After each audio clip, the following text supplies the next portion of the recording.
Bismillahirrahmanirrahim. Hello students, how are you all? Today our topic is analog to digital conversion.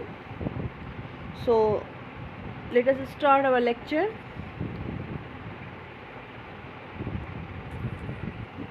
In this lecture we will study the concept of signal processing, introduction to signals, classification of signals, basic elements of signal processing system.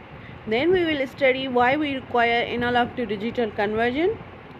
Then we will study sampling, aliasing, quantization, Nyquist theorem, and in the end we will study the applications of signal processing.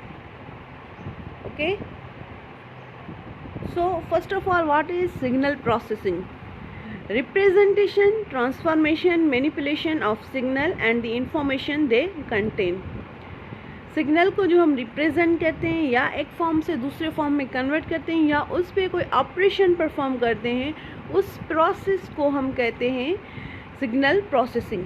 Signal processing जो होता है depends upon the type of signal to be processed.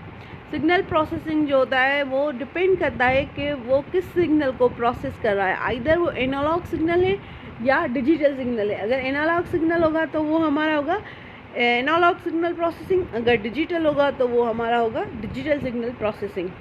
ये signal के ऊपर depend करता है कि वो आइदर एनालॉग है या डिजिटल है.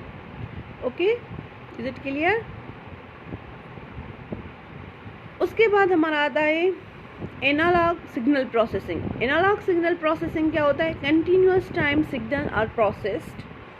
एंड डिजिटल सिग्नल प्रोसेसिंग क्या होता है? Discrete time, discrete values signal processed by digital computers or other data processing machines. हमारे डिजिटल सिस्टम्स में आ जाता है कंप्यूटर्स या अदर प्रोसेसिंग मशीन, जिसमें हमारा discrete time, discrete value signal जो होता है प्रोसेस होता है. Okay, fine. उसके बाद आता है कि हमारा सिग्नल क्या है. सिग्नल जो होता है वो कोई भी इंफॉर्मेशन कैरी करता है. Any change in which some information is residing. कोई भी चेंज जिसमें इंफॉर्मेशन हो उसको हम जो कहते हैं सिग्नल कहते हैं. Classification of signals. सिग्नल्स की classification.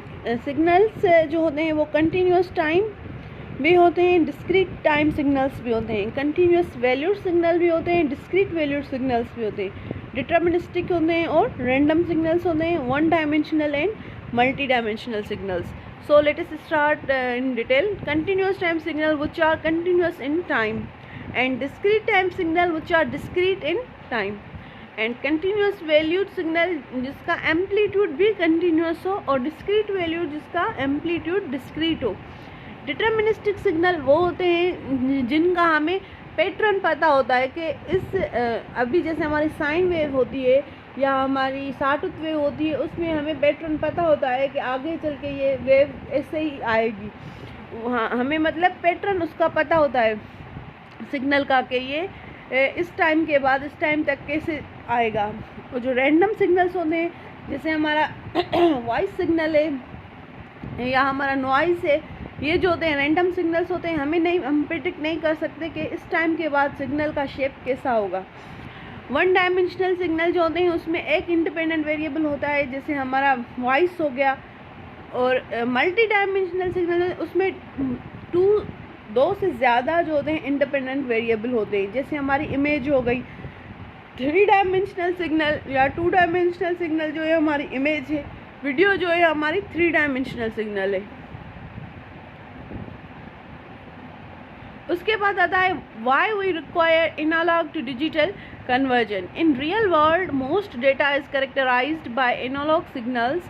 In order to manipulate the data using microprocessor, we need to convert analog signals to digital signals so that the processor will be able to read, understand and manipulate the data.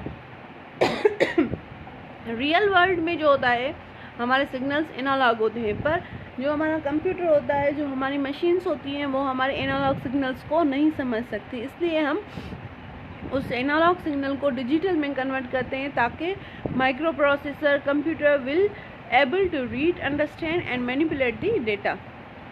The main goal of analog to digital converter is to digitize the digital signals, which means to record and store the analog signals in the numbers.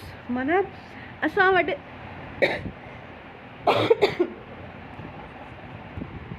ये analogue signals जो होते हैं वो infinite होते हैं और हम infinite चीज़ों को अपनी डिवाइसेस में स्टोर नहीं कर सकते, इसलिए हम उस इनफाइनाइट चीज़ को डिस्क्रीट करते हैं, उसको डिजिटाइज करते हैं, उसके बाद हम उसको रिकॉर्ड करते हैं और स्टोर करते हैं अपनी डिजिटल डिवाइसेस में। उसके बाद आता है fundamentals of signal processing system. Most signals are analogue in nature. Analog to digital converter used to interface between analog signals and digital signal processors। इसमें हमारा पहले एनालॉग इनपुट सिग्नल होता है, उसको हम क्या करते हैं एनालॉग टू डिजिटल में कन्वर्ट करते हैं। जब सिग्नल हमारा डिजिटल में कन्वर्ट हो जाता है तो उसके बाद डिजिटल सिग्नल प्रोसेसर के पास जाता है, वो उस सिग्नल को प्रोसेस करता है, उस पर ऑपरेशंस परफॉर्म करता है। उसके बाद जब बाहर वापस सिग्नल हम तक पहुंचता है तो वो वापस डिजिटल टू एनालॉग कन्वर्ट होके हम तक फिर पहुंचता है, एनालॉग आउटपुट सिग्नल।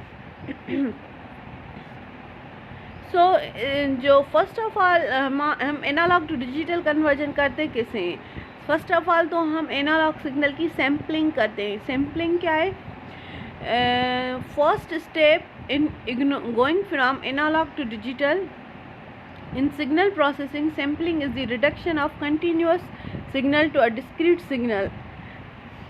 हम जो होता है continuous signal को discrete signal में convert करते हैं सैम्पलिंग के थ्रू। हम उस एनालॉग सिग्नल को के डिफरेंट सैम्पल्स लेते हैं डिफरेंट पॉइंट्स पे। वो हम कैसे लेते हैं ये हम आगे स्लाइड में पढ़ेंगे। A common example is the conversion of sound wave continuous time signal to a sequence of samples discrete time signal. हम साउंड वेव जो होता है हमारा कंटिन्यूस टाइम सिग्नल होता है, उसको हम सैम्पल्स में कन्वर्ट करते हैं। कैसे कन्वर्ट करते हैं ये हम अब पढ़ेंगे। ये हमारा ये एक एनालॉग सिग्नल है एक्स ऑफ टी। ये हमारा एनालॉग सिग्नल है एक्स ऑफ टी और इसको जब बाद में हमने सैंपल किया, ये डार्क ब्लैक लाइंस जो है एक्स एन ऑफ टी, मतलब हमने इसको डिस्क्रीट कर दिया है। पहले हमारी इन्फॉर्मेशन हर पॉइंट पे थी, अब हमारी इन्फॉर्मेशन इन पॉइंट्स पे जहाँ पे हमने सैंपल्स लिए। ये सैंपल्स हम कैसे लेते हैं? हम जो सिग्नल होता है हमारा analog signal x of t जो होता है उसको हम मल्टीप्लाई करते हैं train of pulses s of t. इन दोनों को हमने मल्टीप्लाई किया, जो रिजल्टेंट सिग्नल हमारा मिला x hate of T, x of T